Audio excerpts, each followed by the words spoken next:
आज मैं Angad education centre आप लोगों के सामने अध्याय 1 क्लास 9 एक्सरसाइज 1.1 का क्वेश्चन लेके आया हूँ। देखिए, पहला क्वेश्चन है, क्या शून्य एक परिमेय संख्या है? क्या आप इसे p/q के रूप में लिख सकते हैं, जहाँ p और q पूर्णांक है और q बराबर नहीं है 0 का। मतलब क्या, q बराबर नहीं 0। तो हम सबसे पहले समझेंगे कि क्या शून्य एक परिमेय संख्या है। तो परिमेय संख्या किसको बोलते हैं वो समझेंगे। तो परिमेय संख्या किसको बोलते हैं? परिमेय संख्या ऐसा संख्या जिसको हम p/q के रूप में लिख सकते हैं। ऐसा संख्या जिसको हम p/q के रूप में लिख सकते हैं, जैसे कि 2/2, 3/4, 4/5, 0/6। कोई भी संख्या जिसको हम बटे के रूप में लिख सकते हैं उसको हम क्या बोलेंगे? परिमेय संख्या बोलेंगे। क्या बोलेंगे? परिमेय संख्या। अर्थात और किसी भी संख्या को अगर किसी भी संख्या के नीचे, जैसे कि 1/0 या 3/0 या 4/0 हो जाए, तो इसको हम परिमेय संख्या नहीं बोलेंगे कि ये अपरिमेय संख्या गिनती आता है। तो परिमेय संख्या उस संख्या को बोलेंगे जिसकी जो p/q मतलब बटे के रूप में आ जाए, तो उसको हम क्या बोलेंगे? परिमेय संख्या बोलेंगे। इसी तरह तो हम इसका आंसर मिल गया होगा। तो इसका आंसर होगा हाँ, शून्य एक परिमेय संख्या। हाँ, शून्य एक परिमेय संख्या है। परिमेय संख्या है क्योंकि इसे p/q के रूप में लिख सकते हैं।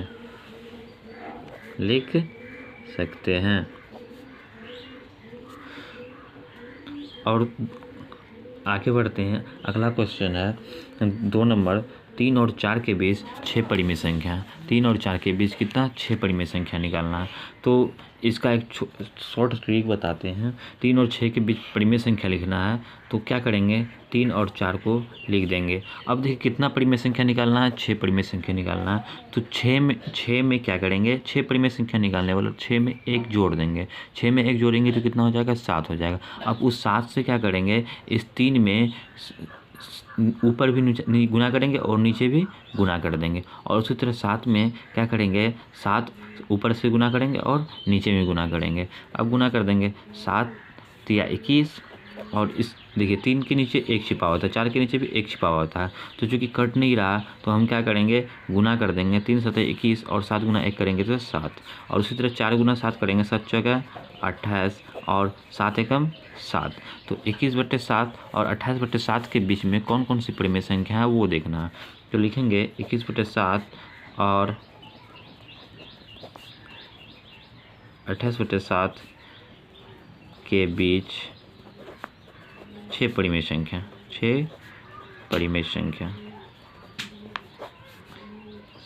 संख्या बराबर। तो क्या 21 के बाद क्या होता है? 22/7, 22 के बाद 23/7, 23 के बाद 27/7 और 24/7, उसके बाद 25/7, इसके बाद 26/7। हमको कितना लेना था? 5 लेना है, 6 लेना है, उसके बाद 27/7। तो ये मेरा आंसर हो गया। इसका अगला क्वेश्चन लेके आते हैं। अगला क्वेश्चन क्या है देखिए। मैं क्वेश्चन को पहले से नोट कर लिया हूँ ताकि टाइम की बचत हो, टाइम हम लोग के पास बच जाए। इसमें देखिए क्या है, इसका भी परिमेय संख्या निकालना है। 3/5 और 4/5 के बीच 5 परिमेय संख्या ज्ञात कीजिए। कितना करना? 5/5 परिमेय संख्या निकालना। तो जो बटे में संख्या दी गई है, इससे पहले वाला जो क्वेश्चन बना है वो बटे में नहीं था, लेकिन ये बटे में है। तो क्या करेंगे? इस चीज़ को फिर से लिख देंगे एक बार, और 4/5। तो हमको परिमेय कितना निकालना? 5 परिमेय निकालना है। तो 5 में हमको याद यहाँ रखना है कि जितना परिमेय संख्या निकालने बोलेगा उसमें 1 जोड़ देंगे। तो 5 निकालने बोला तो 5 में 1 जोड़ देंगे। और अगर 6 निकालने बोला तो 6 में 1 जोड़ देंगे। अगर 7 निकालने बोलेगा तो 7 में 1 जोड़ देंगे। और उस संख्या से इस बटे वाला संख्या में ऊपर नीचे सेम संख्या से गुना कर देंगे। तो 5 परिमेय निकालने बोला तो 5 में 1 जोड़ेंगे, 6। तो उस 6 को ऊपर से भी गुना करना और नीचे भी गुना करना। फिर दूसरा जो बटे वाला संख्या, इसमें भी क्या करेंगे, ऊपर में भी 6 से गुना करेंगे, नीचे में भी 6 से गुना करेंगे। अब गुना कर देते हैं, 6 तिया 18 और 6 पंचे 30, यहाँ भी 6 छक्के 24 और 6 पंचे 30। तो ये दो संख्या निकल गया मेरा 28/30, पहला है 28/30, दूसरा है 24/30। तो इन दोनों के बीच में कौन कौन सी संख्या आता है उसको लिखना है। तो इन दोनों के बीच में कौन कौन सी संख्या आ रही है तो बताइए। तो 28/30 के बीच में कौन कौन सी संख्या आ रहा है, 28 के बाद 19/30, उसके बाद 19 के बाद 20/30, उसके बाद 21/30, उसके बाद 22/30, उसके बाद 23/30, उसके बाद तो यही 5 परिमेय संख्या निकालने बोला था। तो 1 2 3 4 5, तो ये संख्या भी, ये भी क्या हो गया, ये मेरा आंसर है। किसी भी बटे वाला संख्या का अगर परिमेय निकालने बोले, जितनी परिमेय संख्या निकालने बोली उसमें 1 जोड़ देंगे और उसी संख्या से क्या करेंगे, दोनों बटे के ऊपर नीचे गुना कर देंगे। तो दो संख्या ज्ञात होगा, उसके बीच के परिमेय संख्या को नोट कर देंगे। तो अगला क्वेश्चन में चलते हैं। अगला क्वेश्चन क्या है वो देखते हैं हम लोग। अगला क्वेश्चन है, नीचे के कथन सत्य है या असत्य है, कारण के साथ अपने उत्तर दीजिए। मतलब कि ये क्वेश्चन दिया हुआ, इस क्वेश्चन सत्य है या असत्य है, कारण सहित बताना। तो प्रत्येक प्राकृतिक संख्या एक पूर्ण संख्या होती है, सत्य है कि असत्य है। तो हमको जानना होगा कि प्राकृतिक संख्या क्या होता है और पूर्ण संख्या क्या होता है। तो प्राकृतिक संख्या वह संख्या होता है, प्राकृतिक संख्या गिनती वाली संख्या को क्या बोलते हैं, प्राकृतिक संख्या बोलते हैं। 1 2 3 4, ये सारा संख्या क्या होगा, प्राकृतिक संख्या होगा। और पूर्ण संख्या किसको बोलते हैं, पूर्ण संख्या वह संख्या होता है जो 0 से स्टार्ट होता है, 0 से स्टार्ट होने वाली संख्या को पूर्ण संख्या बोलते हैं। तो इसमें बोला प्रत्येक प्राकृतिक संख्या एक पूर्ण संख्या होती है। तो देखिए, प्रत्येक प्राकृतिक संख्या 1 2 3, तो प्राकृतिक में भी मिल रहा है जो संख्या और पूर्ण में संख्या मिल रहा है, सेम मिल रहा है। तो हम बोल सकते हैं प्राकृतिक संख्या एक पूर्ण संख्या है। तो लिखेंगे सत्य प्रत्येक प्राकृतिक संख्या पूर्ण संख्या है। दूसरा क्वेश्चन चलते हैं। दूसरा क्वेश्चन, प्रत्येक पूर्णांक एक पूर्ण संख्या है। तो हमको इसमें भी समझना होगा पूर्णांक संख्या क्या होता है। तो पूर्णांक संख्या क्या होता है, तो माइनस वाली संख्या जो होता है वो क्या होता है, पूर्णांक मतलब ऋणात्मक वाली संख्या, जैसे 2 -2 -1 -3 -4, ये सारी क्या होती है, पूर्णांक संख्या होता है। और फिर बोल रहा प्रत्येक पूर्णांक एक पूर्ण संख्या होती है। तो पूर्ण संख्या क्या होता है, हम बताए थे, पूर्ण संख्या ऊपर भी लिखे हैं ये वाला पूर्ण संख्या। तो पूर्ण संख्या क्या होता है, 0 1 2 3, तो ये पूर्ण संख्या। तो बोला प्रत्येक पूर्णांक एक पूर्ण संख्या होती है। तो प्रत्येक पूर्णांक जो है, पूर्णांक में देखिए हमेशा माइनस होता है। ये माइनस वाला संख्या कभी भी पूर्ण संख्या नहीं बन सकता, क्योंकि ये माइनस में है, ये प्लस में है, तो माइनस प्लस नहीं हो सकता। इसीलिए ये क्या है, असत्य है। क्या है, असत्य। क्योंकि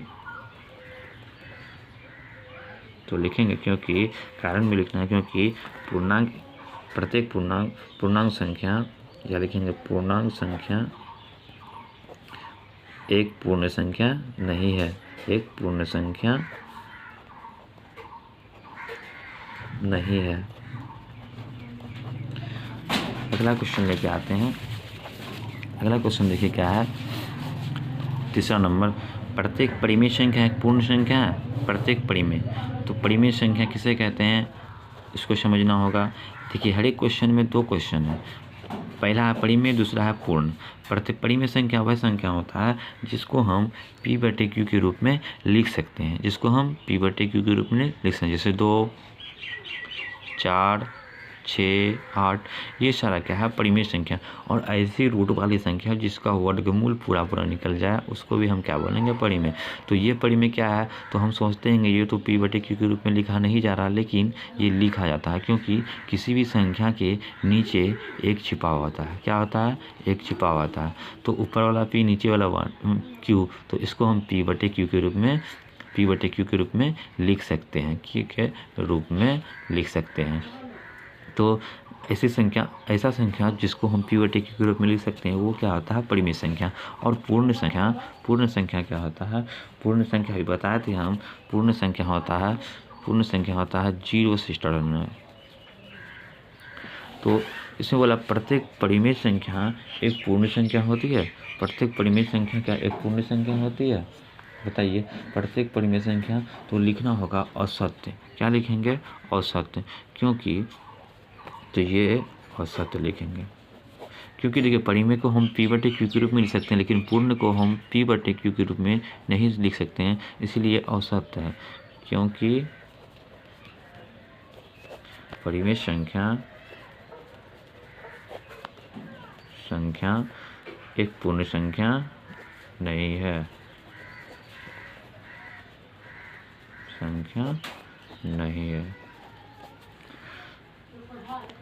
तो ये चैप्टर यहीं से समाप्त होती है।